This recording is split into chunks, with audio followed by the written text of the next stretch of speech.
इस वक्त आप देख रहे हैं खास कार्यक्रम सियासी रंग और मैं हूं मोहम्मद कमर खान। इस कार्यक्रम के जरिए हम आपको राष्ट्रीय और स्थानीय स्तर की सियासी हलचल और गतिविधियों से रूबरू कराते हैं। साथ ही आपको यह भी बताते हैं कब कहां क्या किस तरह की सियासी उठापटक हुई। राजनीति के शतरंज पर ऐसी कौन सी नई बिसात बिछी जो सियासी गलियारों से लेकर चौक चौराहों तक चर्चा के केंद्र में रही, बहस का मुद्दा बनी और फिर तेज होती गई क्रिया प्रतिक्रिया, आरोप प्रत्यारोप की जंग।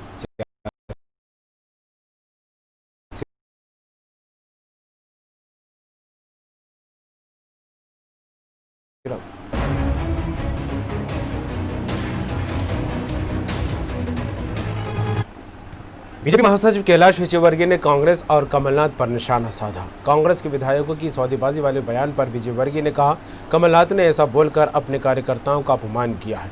इस उम्र में कमलनाथ का मानसिक संतुलन ठीक नहीं है, मानसिक रूप से दिवालियापन वाला बयान है।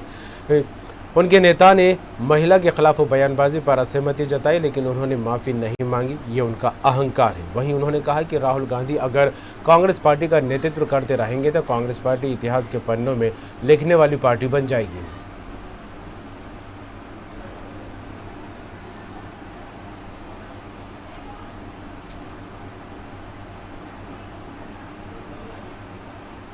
तो मुझे ऐसा लगता है कि ऐसा बोलकर वो अपने कार्यकर्ताओं का अपमान कर दिया। देखिए, कमलनाथ जी इस उम्र में मैं नहीं समझता कि उनका मानसिक संतुलन ठीक है अभी, क्योंकि इतना अहंकार कि महिलाओं का अपमान करने के बाद उनके नेता ने खुद ने असहमति बताई, उसके बाद उन्होंने माफ़ी नहीं मांगी। तो ये अहंकार है और ये मानसिक रूप से दिवालियापन वाला बयान है। चुनावी उथल-पुथल को लेकर देखा जाए तो दल बदलने का सिलसिला जारी है और ऐसे में बयानबाजी भी लगातार देखने को मिल रही है। बीजेपी कांग्रेस पर और कांग्रेस बीजेपी पर तंज कसने का कोई भी मौका छोड़ते नजर नहीं आ रहे हैं। और ऐसे में आज बीजेपी के राष्ट्रीय महासचिव कैलाश विजयवर्गीय ने कांग्रेस और कमलनाथ पर निशाना साधा है और कांग्रेस को लेकर कहा है कि आने वाले दिनों में कांग्रेस पार्टी इतिहास के पन्नों में लिखने वाली पार्टी बन जाएगी अगर कमलनाथ के हाथों पार्टी की जिम्मेदारी रही तो, उनका नेतृत्व रहा तो। राहुल गांधी को लेकर उन्होंने कहा कि राहुल गांधी ने कमलनाथ को लेकर कहा असहमति जताई, जिस तरह से उन्होंने एक महिला को लेकर आपत्तिजनक टिप्पणी की थी। उस खबर पर बात करेंगे, हमारे साथ जुड़ गए अशरफ मंसूरी, इंदौर संवाददाता। अशरफ, चुनावी घमासान लगातार देखने को मिल रहा है और ऐसे में तंजकशी और आरोप प्रत्यारोप का दौर भी लगातार देखने को मिल रहा है। और आज कैलाश विजयवर्गीय ने जिस तरह से कांग्रेस और कमलनाथ पर हमला बोला, क्या कुछ सियासी मायने निकाले इन बातों के? मध्य प्रदेश की अगर बात की जाए तो प्रदेश में उपचुनाव का माहौल है और जिस तरह से कांग्रेस और बीजेपी के नेताओं के द्वारा बयानबाजी की जा रही है, एक तरफ तो चुनाव प्रचार जो है अंतिम चरणों में चल रहा, दोनों ही पार्टियों के नेताओं के द्वारा धुआंधार प्रचार जारी है। वहीं अब इन बयानों के जरिए दोनों पार्टी के नेता एक दूसरे पर मनोवैज्ञानिक और मानसिक रूप से बढ़त बनाने की कोशिश भी कर रहे हैं। कांग्रेस पार्टी की बात की जाए, बीजेपी की पार्टी की बात की जाए, दोनों पार्टी एक दूसरे के नेताओं पर आरोप प्रत्यारोप लगाकर मानसिक बढ़त लेने की कोशिश कर रही है। आज इंदौर में भाजपा के राष्ट्रीय महासचिव कैलाश विजयवर्गीय ने भी कमलनाथ सहित कांग्रेस पार्टी के नेतृत्व को आड़े हाथों लिया और प्रदेश और केंद्रीय नेतृत्व जो कि कांग्रेस पार्टी का है उनको कहीं ना कहीं फेल्योर साबित करने की कोशिश की है। कैलाश विजयवर्गीय का यही कहना है कि जिस तरह से कांग्रेस पार्टी के नेताओं और कार्यकर्ताओं में भगदड़ मची है, बीजेपी की सदस्यता ले रहे हैं, उससे कहीं ना कहीं प्रदेश कांग्रेस नेतृत्व और केंद्रीय कांग्रेस नेतृत्व में अब कांग्रेस के कार्यकर्ताओं नेताओं का जो है विश्वास कम होता जा रहा है और कहीं ना कहीं इसी अविश्वास के कारण जो है कांग्रेस के नेता और कार्यकर्ता बीजेपी का दामन थाम रहे हैं। वही जिस तरह से कांग्रेस पार्टी के एक विधायक राहुल सिंह लोधी का कल कांग्रेस पार्टी के सदस्यता और विधानसभा की सदस्यता इस्तीफा देकर बीजेपी का दामन थामना हो, इसको लेकर भी जब सवाल पूछे गए और जिस तरह से कांग्रेस पार्टी के नेता लगातार आरोप लगा रहे हैं कि सौदेबाजी कर कांग्रेस विधायकों को खरीदने की कोशिश की जा रही है, इसी को लेकर कमलनाथ पर कैलाश विजयवर्गीय ने निशाना साधा है कि कांग्रेस पार्टी को ये सोचना होगा कि क्या कमी है कि कांग्रेस के नेतृत्व को नकार कर कांग्रेस पार्टी के विधायक और नेता जो है बीजेपी का दामन थाम रहे हैं। ऐसे में अगर कमलनाथ आरोप लगाते हैं तो कहीं ना कहीं कांग्रेस कार्यकर्ताओं का अपमान कर रहे हैं। कुछ इसी तरह का आरोप यहाँ पर कैलाश विजयवर्गीय ने कमलनाथ पर लगाया। कमल जी, चलिए, बिल्कुल आरोप प्रत्यारोप लगातार देखने को मिल रहा है। हालांकि दोनों ही पार्टियों की तरफ से जीत का दम भी भरती दिखाई दे रही हैं पार्टियां। अब फिलहाल उपचुनाव में क्या कुछ नतीजे निकलकर सामने आएंगे, अशरफ ही देखने वाली बात होगी। तमाम बात के लिए आपका शुक्रिया। लेकिन अगली खबर, उपचुनाव को लेकर भाजपा के द्वारा आज से शुरू किए गए विजय संपर्क अभियान को लेकर भाजपा प्रवक्ता रजनीश अग्रवाल का कहना है, आज से विजय संकल्प अभियान का शुभारंभ प्रदेश अध्यक्ष वी डी शर्मा के द्वारा किया गया है। इस विजय संपर्क अभियान के माध्यम से सुशासन की जय हो, सफल नेतृत्व की जय हो, मतदाताओं की जय हो और प्रदेश का चहुमुखी विकास हो। हम मतदाताओं का आशीर्वाद लेकर विजय की ओर बढ़ेंगे। वहीं चुनाव प्रचार को लेकर सुप्रीम कोर्ट के फैसले को लेकर रजनीश अग्रवाल ने कहा है कि सुप्रीम कोर्ट, निर्वाचन आयोग और जो भी संवैधानिक संस्थाएं उनका हम सम्मान करते हैं और उनके दिशा निर्देशों के हिसाब से ही आगे बढ़ते हैं। स्वाभाविक है कि इस पूरे विजय संपर्क अभियान के माध्यम से इस मध्य प्रदेश में विकास की जय, विकास की विजय, सुशासन की विजय, एक सात्विक और सक्षम नेतृत्व की विजय और मतदाताओं की विजय, नैतिकता, लोकतंत्र, संविधान की विजय, विजय अपने अधिकारों की, विजय अपने कर्तव्यों की। और इस पथ पर भारतीय जनता पार्टी, भारतीय जनता के साथ में, मध्य प्रदेश की जनता के साथ में उनके आशीर्वाद से लगातार आगे बढ़ रही है। हम आपका आशीर्वाद का अपेक्षा को लेकर, संकल्प को लेकर विजय की ओर चलेंगे।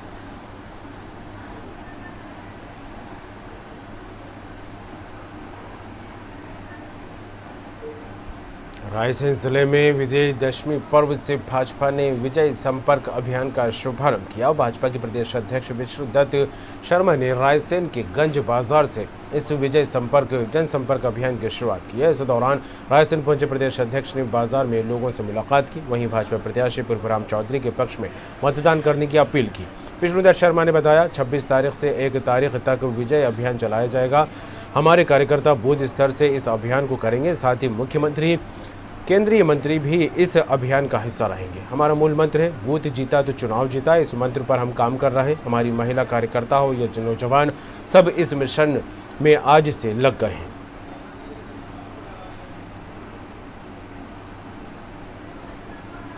और अजय गोहिला हमारे साथ जुड़ गए हैं, रायसेन संवाददाता। अजय, 28 विधानसभा सीटों को लेकर हर एक क्षेत्र में चुनावी घमासान देखने को मिल रहा है और इस बीच जिस तरह से विजय जनसंपर्क अभियान बीजेपी ने शुरू किया है, इसको लेकर क्या कुछ तस्वीर आज देखने को मिली और किस तरह का माहौल सांची विधानसभा सीट पर देखने को मिल रहा है?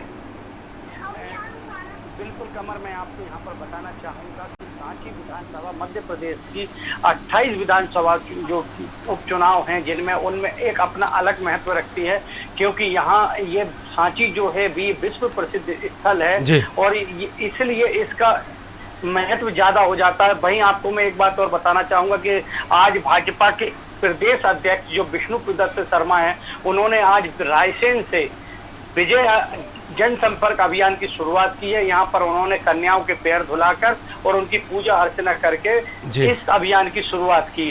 वहीं उन्होंने कमलनाथ के बयान पे एक पलटवार करते हुए भी कहा कि कांग्रेस की जमीन यहाँ से खत्म हो चुकी है, माने कांग्रेस मध्य प्रदेश से खत्म हो चुकी है, उसका वजूद खत्म हो चुका है, ये कहना है वी.डी. शर्मा का।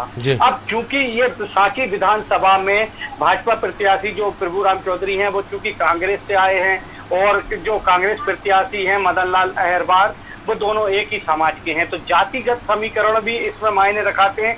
वहीं आज विष्णुदत्त शर्मा ने और उमा भारती, दो लोगों ने आज जो मंच सभाएं शेयर की हैं साकेत में, तो उमा भारती ने जैसे कहा कि प्रभुराम चौधरी को आप अलग मत समझिए, आप ये मानिए कि मैंने अपने प्रभुराम चौधरी को मैंने जन्म दिया है, इसलिए ये मेरा बेटा है, मेरा भैरव है, आपको इसका ध्यान रखना है। वहीं मंच से विष्णुदत्त शर्मा ने फिर एक बात कही कि चूंकि मध्य प्रदेश में कांग्रेस का कोई वजूद नहीं है, कमलनाथ जी ने अपने ही विधायकों की नहीं सुनी थी, इस कारण कल एक और विधायक ने, दमोह का जो विधायक है राहुल, उन्होंने कल कांग्रेस छोड़कर फिर भाजपा ज्वाइन की है और हम कोई खरीद फरोख्त नहीं कर रहे हैं। कांग्रेस के विधायक कांग्रेस के मुखिया से ही संतुष्ट नहीं है, वहां उनकी सुनवाई नहीं होती, जिसके कारण वो कांग्रेस छोड़कर भाजपा में शामिल हो रहे हैं। कमल, बिल्कुल। और अजय, जिस तरह से माहौल लगातार गरमाया हुआ है, क्योंकि कांग्रेस लगातार बीजेपी पर खरीद फरोख्त का आरोप लगाती दिखाई दे रही है, लेकिन प्रभुराम चौधरी को लेकर अगर देखा जाए तो क्या माहौल बनता दिखाई दे रहा है? क्योंकि इससे पहले जब कांग्रेस की सरकार में रहे तब भी मंत्री थे, बीजेपी की सरकार में मंत्री हैं, लेकिन दल बदल का कितना असर देखने को मिल रहा है सीट पर? देखिए, कांग्रेस है वो सिर्फ केवल एक ही मुद्दे को उठा रही है। हालांकि भाजपा जो है वो मंच सभाओं में विश्वास रखती है। यहाँ पर देखने में आया है कि हर प्रतिदिन यहाँ पर कोई ना कोई बड़ा, भाजपा के पास स्टार प्रचारकों की कोई कमी नहीं है, वहीं कांग्रेस के पास स्टार प्रचारकों की कमी है। तो सांची विधानसभा में देखने में ये आ रहा है कि जहां भाजपा के स्टार प्रचारक एक आज आ रहा है, एक कल आ रहा है, एक परसों आ रहा है, ऐसे इनकी कड़ी नहीं टूट रही है। मगर कांग्रेस जो है वो मंच सभाओं की अपेक्षा नुक्कड़ सभाओं में विश्वास कर रही है। वो गांव में जा रही है, गांव के अंदर नुक्कड़ सभाएं कर रही है। तो कहीं ना कहीं भाजपा और कांग्रेस में दोनों की मंच सभाओं की अपेक्षा एक मंच सभाएं कर रही है, एक नुक्कड़ सभाएं कर रही है। कांग्रेस के जो जिम्मेदार अधिकारी हैं, पदाधिकारी हैं, उनसे बात की तो उन्होंने कहा कि हम मंच सभाओं पे विश्वास नहीं करते, हम तो केवल इस पे विश्वास करते हैं नुक्कड़ सभा कि हमारा मुख्य उद्देश्य ये है कि हम गांव-गांव में लोगों तक ये पहुंचा सकें कि कांग्रेस छोड़कर प्रभुराम चौधरी भाजपा में आए, उन्होंने आपके वोट को बेच दिया है। आपने जो उनको वोट देकर जो सम्मान किया था, उन्होंने उसका अपमान किया है। तो कहीं ना कहीं भाजपा जो बिकाऊ और टिकाऊ, जो कांग्रेस जो है ना बिकाऊ और टिकाऊ वाले मुद्दे पे डटी हुई है, वहीं भाजपा के प्रभुराम चौधरी और पूरी भाजपा ये कहने में लगी हुई है कि वहां पर प्रभुराम चौधरी की सुनवाई नहीं हो रही थी, जिसके कारण विकास की गति रुकी पड़ी थी। इस कारण प्रभुराम चौधरी को कांग्रेस छोड़कर भाजपा में आना पड़ा। अब ये इन दोनों जो प्रत्याशी हैं या दोनों ही पार्टी के जो सदस्य हैं या पदाधिकारी हैं, अब लोगों को कितना रिझा पा रहे हैं, लोगों को कितना कन्विंस कर सकते हैं, कितना समझा पा रहे हैं, ये तो समय 3 तारीख बताएगी और इसका रिजल्ट 10 तारीख को आएगा, तब पता चलेगा। मगर हालांकि जमीनी हकीकत की बात ये है कमर कि अभी मतदाता बिल्कुल मौन है, कुछ कहने को तैयार नहीं है। बिल्कुल ये चुप्पी देखने वाली बात होगी, जिस तरह से अजय मतदाता ने चुप्पी साध रखी है, खुलकर कुछ भी नहीं बोलता दिखाई दे रहा है। और ऐसे में उसके मन में क्या है, इसका नतीजा आने के बाद ही रिजल्ट सामने आएगा कि क्या कुछ जनता के मन में था और चुप्पी की वजह क्या थी और चुप्पी के अंदर क्या कुछ छुपा रखा था। जुड़ने के लिए तमाम बात के लिए आपका बहुत बहुत शुक्रिया। छत्तीसगढ़ के पीसीसी चीफ मोहन मरकाम ने अपने 8 दिन के दौरे में तकरीबन 100 गांवों का दौरा किया और लोगों को अपने चिरपरिचित अंदाज में उनसे बात करते दिखाई दिए। ग्रामीणों ने भी बढ़ चढ़कर उनकी नुक्कड़ सभाओं में हिस्सा लिया। प्रदेश अध्यक्ष ने जहां कांग्रेस सरकार की उपलब्धियों को गिनाया, तो वहीं पिछली भाजपा सरकार की कमियों और भ्रष्टाचार को भी जो है जनता के सामने रखा। पिछले 20 सालों से इस क्षेत्र की उपेक्षा कैसे की गई, इसका भी उन्होंने जिक्र किया। वहीं मोहन मरकाम ने मतदाताओं से मरवाई उपचुनाव में कांग्रेस के प्रत्याशी डॉक्टर के ध्रुव को जिताने की अपील की है।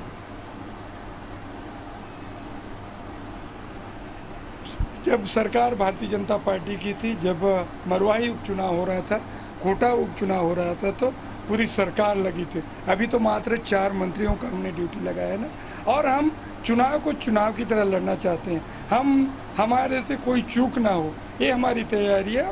और हर राजनीतिक दल अपनी तैयारियों के साथ चुनाव के रण में जाता है।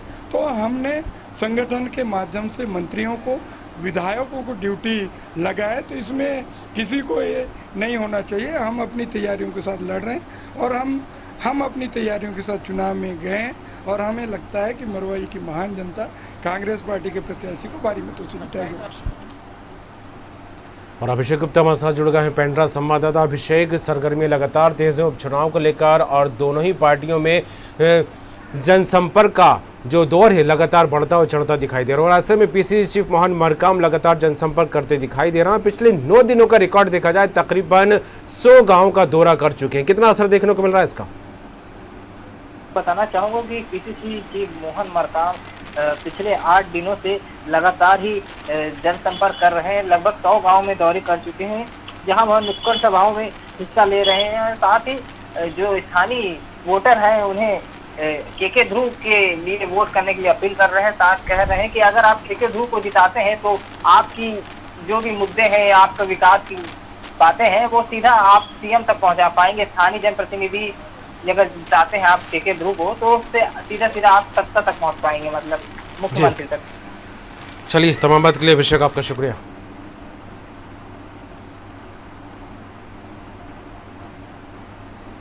और सियासत में खबरों का सिलसिला आगे बढ़ाएंगे। लेंगे अगली खबर उत्तर प्रदेश में 10 राज्यसभा सीटों पर होने वाले चुनाव में बसपा ने अपना उम्मीदवार उतारकर निर्विरोध निर्वाचन की संभावना पर ग्रहण लगा दिया है। बसपा ने अपने राष्ट्रीय कोऑर्डिनेटर रामजी गौतम को राज्यसभा प्रत्याशी बनाया है। बीएसपी के इस दावों ने बीजेपी के 9वीं राज्यसभा सीट जीतने की राह मुश्किल कर दिया और साथ ही सपा और कांग्रेस के सामने भी दुविधा की स्थिति खड़ी कर दी है।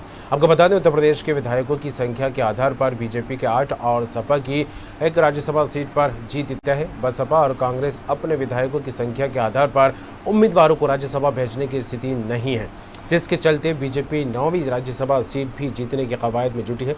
ऐसे में बसपा प्रमुख मायावती ने अपना प्रत्याशी उतार दिया है, जिसके चलते अब राज्यसभा चुनाव काफ़ी दिलचस्प हो गया है। सपा ने एक बार फिर से प्रोफेसर रामगोपाल यादव को अपना राज्यसभा प्रत्याशी बनाया है, जिन्होंने अपना नामांकन दाखिल कर दिया है। सपा के विधायकों के आंकड़े के आधार पर रामगोपाल यादव की जीत तय मानी जा रही है। ऐसे में मायावती बसपा के रामजी गौतम को राज्यसभा चुनाव मैदान में उतारकर एक तीर से कई निशाना साधना चाह रही हैं। बसपा के रामजी गौतम ने सोमवार को राज्यसभा चुनाव के लिए अपना नामांकन दाखिल किया। हालांकि बीजेपी ने अपने राज्यसभा प्रत्याशियों के नाम का ऐलान नहीं किया है, लेकिन उसके 8 उम्मीदवारों की जीत सुनिश्चित है। ऐसे में बीजेपी अगर 9 प्रत्याशियों के साथ मैदान में उतरती है तो ऐसी स्थिति में राज्यसभा की 10वीं सीट के लिए चुनाव होना लाजमी है। और राजू हमारे साथ जुड़ गए हैं लखनऊ संवाददाता राजू। पंचायत चुनाव को लेकर सभी दल तैयारियां करते दिखाई दे रहे हैं। उत्तर प्रदेश में 7 विधानसभा सीटों पर उपचुनाव है। विधानसभा के उसको लेकर जुटी हुई पार्टियां तैयारियां कमर कसती दिखाई दे रही हैं, लेकिन राज्यसभा को लेकर भी घमासान तेज होता दिखाई दे रहा है। और ये घमासान और बढ़ता तब दिखाई दे रहा है जब बसपा ने अपना उम्मीदवार मैदान में उतार दिया है। क्या कहें? कमर, बहुत अच्छा कहा आपने। पहले सब जो आपने कहा बहुत अच्छा कहा। सबसे पहले बात करें उत्तर प्रदेश की, तो उत्तर प्रदेश में उपचुनाव की बात करें या फिर जिस तरीके से देखा जाए राज्यसभा के जो राज्यसभा सांसद के चुनाव जो चल रहे हैं, जिसमें उत्तर प्रदेश में 10 राज्यसभा सीटों पर होने वाले चुनाव में बसपा ने आज जिस तरीके से देखा जाए अपना उम्मीदवार उतारकर निर्विरोध निर्वाचन की संभावना पर ग्रहण लगा दिया है।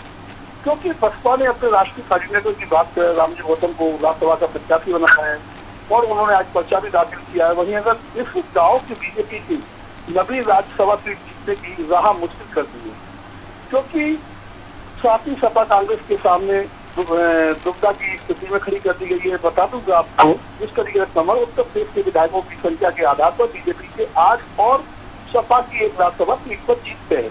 क्योंकि बात करें समाजवादी पार्टी की, सपा के पूर्व अखिलेश यादव किसी भी तरीके से प्रोफेसर रामगोपाल यादव उनके दूर के रिश्तेदारी में आते हैं और दूर के वो चाचा है, उनको किसी तरीके से खोना नहीं चाहते हैं। तो उन्होंने उनका पर्चा भी दाखिल करा दिया है और जिस तरीके से उन्होंने पहले निर्विरोध भी चुन लिया उन्हें अपनी तरफ से। अब देखना होगा जिस तरीके से कि उनको जिस तरीके से उन्होंने निर्विरोध चुना है वो निर्विरोध हो पाएंगे या नहीं। दूसरी बात करते हैं बसपा की, जो कांग्रेस अपने विधायकों की संख्या के आधार पर उम्मीदवारों को राज्यसभा भेजने की स्थिति में नहीं है, क्योंकि कांग्रेस के पास इतने विधायक नहीं है कि वो वोट डाल सके, जिसके चलते बीजेपी 9वें राज्यसभा सीट पर जीतने की कवायद में जुटी है। क्योंकि ऐसे में मायावती की अगर बात करें तो उन्होंने अपना प्रत्याशी को जिस तरीके से उतारा है, जिसके चलते अपने राज्यसभा चुनाव में काफी दिलचस्प हो गया है। क्योंकि सतीश चंद्र मिश्रा की बात करें, राष्ट्रीय महासचिव है वो, और प्रेजेंट टाइम में अगर बात करें तो राज्यसभा के वो सांसद थे। मायावती की अगर बात करें तो वो पूर्व सांसद है, पूर्व मुख्यमंत्री है और राष्ट्रीय अध्यक्ष बसपा के हैं। क्योंकि मायावती का जो वजूद था इस टाइम जो देखने को मिल रहा है कि जनता की माने जिस तरीके से सूत्र और जनता जो कह रही है वो दौलत की बेटी है, वो दलित की बेटी नहीं है। तो यहाँ पर मामला इस तरीके से देखा जा सकता है।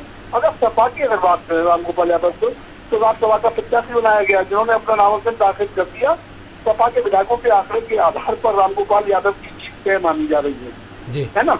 बिल्कुल राजू, लेकिन सीटों के हिसाब से अगर देखा जाए राजू, 10 राज्यसभा सीटों के लिए उत्तर प्रदेश में चुनाव होना है और ऐसे में विधायकों की संख्या बल के आधार पर देखा जाए तो 8 सीटें बीजेपी की तय है और 1 सपा की जो है लगभग तय मानी गई है। तो ऐसे में बच रही 1 सीट को लेकर जिस तरह से उम्मीदवार उतारती दिखाई दे रही है बसपा, तो क्या लगता है कांग्रेस और सपा से कहीं ना कहीं समर्थन की मांग की जाएगी? वो भी तब जब इससे पहले हुए गठबंधन को लेकर कहीं ना कहीं कई सवाल या निशान लगे और तकरार भी देखने को मिली है। क्या लगता है? बिल्कुल कमर, बहुत अच्छी बात की आपने, दिल की बात की। मैं आपको बता दूं कि जिस तरीके से देखा जाए कांग्रेस की अगर बात करें और या बसपा की बात करें तो बसपा ने कहीं ना कहीं देखा जाए उत्तर प्रदेश में चुनाव हुए थे वहाँ कांग्रेस को समर्थन दिया, राजस्थान में चुनाव हुआ वहाँ समर्थन दिया। अगर बसपा अगर कांग्रेस को अपना समर्थन अगर मांगेगी तो कोई बुरी बात नहीं है। यहाँ पर जिस तरीके से देखा जाए, ये बस आपको बता दूं मुझे एक सीट की जरूरत थी, जिस तरीके से बसपा ने कांग्रेस को समर्थन दिया था, जिस तरीके से कांग्रेस की सरकार बनवाई थी मध्य प्रदेश में, और यहाँ पर अगर राजस्थान की बात करें वहाँ भी बसपा का समर्थन रहा है। ऐसे में अगर मायावती की बात करें रामजी गौतम को लेकर, तो लोकसभा चुनाव मैदान में उतारकर एक सीट एक निशाना साधना चाहती है।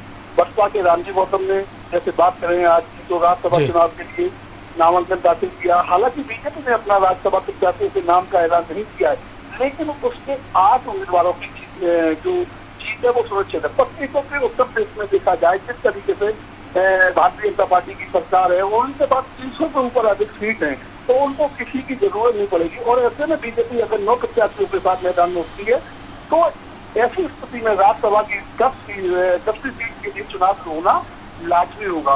क्योंकि कमर जिस तरीके से देखा जाए उत्तर प्रदेश में मायावती के वजूद को देखते हुए, अखिलेश यादव के वजूद को देखते हुए थोड़ा सा फर्क है। अखिलेश यादव के पास सीटें ज्यादा नहीं है, मायावती के पास सीटें ज्यादा नहीं है, तो भारतीय जनता पार्टी तो हर जगह 8 उम्मीदवारों को उतार के वो जीत सकती है और जिस तरीके से जीत सकती है। और आपने देखा भी कि गोरखपुर की अगर बात करें, गोरखपुर से राज्यसभा सांसद के लिए जयप्रकाश निषाद को लड़ाया गया था। जयप्रकाश निषाद जिस तरीके से उनको निर्विरोध किया गया, फिर बस अमर सिंह की सीट की बात सरकार महोदय को बीजेपी ने अपना उम्मीदवार बनाया और वो भी जीत के निर्विरोध। जी चलिए, तमाम बात के लिए राजू आपका धन्यवाद। प्रयागराज के यमुना पार जिला विकास खंड जसरा में बीजेपी की ओर से त्रिस्तरीय पंचायत चुनाव और संगठनात्मक बैठक का आयोजन किया गया। इसमें कार्यक्रम के मुख्य अतिथि जिला अध्यक्ष विभवनाथ भारती थे। उन्होंने कहा, गांव के विकास के लिए योग्य प्रत्याशियों के साथ भाजपा की नीति को जानने वालों को चुनने से गांव का विकास होगा, साथ ही भ्रष्टाचार भी कम होगा। इसी चीज़ को आगे बढ़ाने के लिए समाज में सामान्य और पिछड़ी जाति के साथ साथ अनुसूचित जाति के पढ़े लिखे लोगों का भी चयन करना होगा। भाजपा ने सभी समाज के लोगों को अधिक से अधिक भागीदारी देने के लिए कदम बढ़ाया। बैठक में सभी मंडल अध्यक्ष ने भी अपने जिला अध्यक्ष की बातों को दोहराते हुए समर्थन किया। इस बैठक में मुख्य रूप से भाजपा जिला अध्यक्ष यमुना पार के साथ मंडल के सभी अध्यक्ष, सेक्टर प्रभारी, बूथ प्रभारी उपस्थित रहे।